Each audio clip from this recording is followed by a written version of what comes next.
Un effleurement, presque rien, mais j'en ressens encore la trace, comme une chaleur qui persiste, alors même que le moment s'efface. Un regard chargé de sens, que je n'ai pas su traduire en gestes.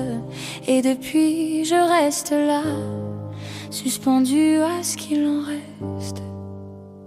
Un effleurement, presque rien, mais j'en ressens encore la trace, comme une chaleur qui persiste, alors même que le moment s'efface.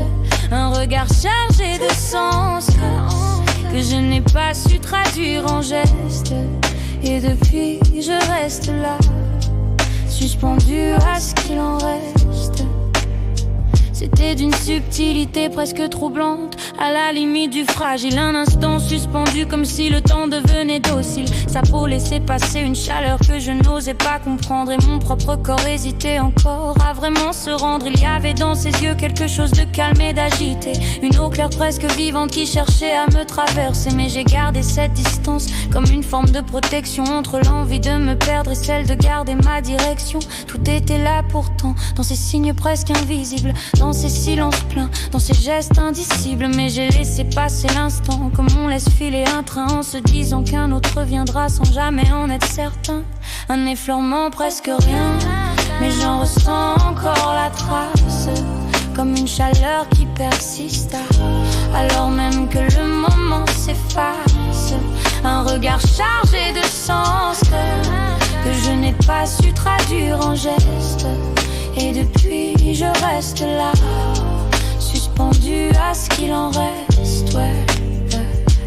Dehors c'était l'hiver froid, presque dur, presque figé. Mais à l'intérieur quelque chose commençait déjà à vibrer, comme une promesse floue, un été encore invisible, un futur en fragments incertains mais sensibles. Le quotidien fabrique des intuitions qu'on ne comprend près, des chemins qu'on emprunte sans savoir où ils nous mènent. En vrai, moi j'ai laissé faire, j'ai préféré ne rien forcer, pensant que le hasard ferait mieux que ma volonté. J'aurais pu simplement lui demander banalement son numéro, briser cette hésitation, rendre l'histoire un peu moins floue, un peu moins tôt. Mais ma timidité a parlé plus fort que mon désir, et j'ai laissé cette douceur devenir un souvenir. Alors je cherche encore dans les visages, dans les espaces, dans les écrans. Je parcours des traces numériques, comme si je pouvais retrouver ce moment intact. Mais au fond, peut-être que certaines choses n'existent que pour être perdues. Un effleurement, presque rien, mais j'en ressens encore la trace, comme une chaleur qui persiste, alors même que le moment s'efface.